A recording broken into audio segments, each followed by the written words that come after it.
ఎంత బాధ అనిపిస్తుంది కదా. ఇనీషియల్గా మనం ఈ బిజినెస్ స్టార్ట్ చేసిన క్లయింట్ రిఫరెన్స్ ఇమేజెస్ కానీ మీ ప్రీవియస్ వర్క్స్తోనున్న రిఫరెన్స్ ఇమేజెస్ షేర్ చేయండి అని అడుగుతారు మోస్ట్లీ కదా. ఎలా ఉంటాయి చెప్పండి మనం అంతవరకు ఆ టెక్నిక్తోనున్న వర్క్ చేయకపోతే. నాకు సేమ్ సిచ్యువేషన్ ఎదురైంది. When client asking to send your previous work, నా దగ్గర ఏం లేవండి. యాక్చువల్లీ మనము కొత్తగానే కదా స్టార్ట్ చేసింది. బట్ ఇంతవరకు ఉన్న మా వర్క్ రిఫరెన్సెస్ అయితే మీరు చూడొచ్చు ఇన్‌స్టాలో అనేసి చెప్పుండే. అండ్ క్లయింట్ చెప్పుండే, ఇంతవరకు మీరు చేసిన వర్క్స్ చూసానండి. ఇట్స్ స్మాల్ గానీ మీ మాటల్ని నమ్ముతున్నాను. Definitely will get a good output with very tasteful అనేసి అన్నారు. క్లయింట్ అడిగినట్టుగానే పైనాపిల్ ఫ్లేవర్స్‌తో 3 tier cake with a fairy theme తనకు మనం డెలివరీ చేయడం జరిగింది. మనం తనకిచ్చిన మాట తప్పలేదు. She felt very happy.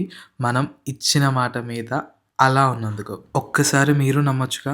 మీ నమ్మకాన్ని ఎప్పటికీ వమ్ము కానివ్వము.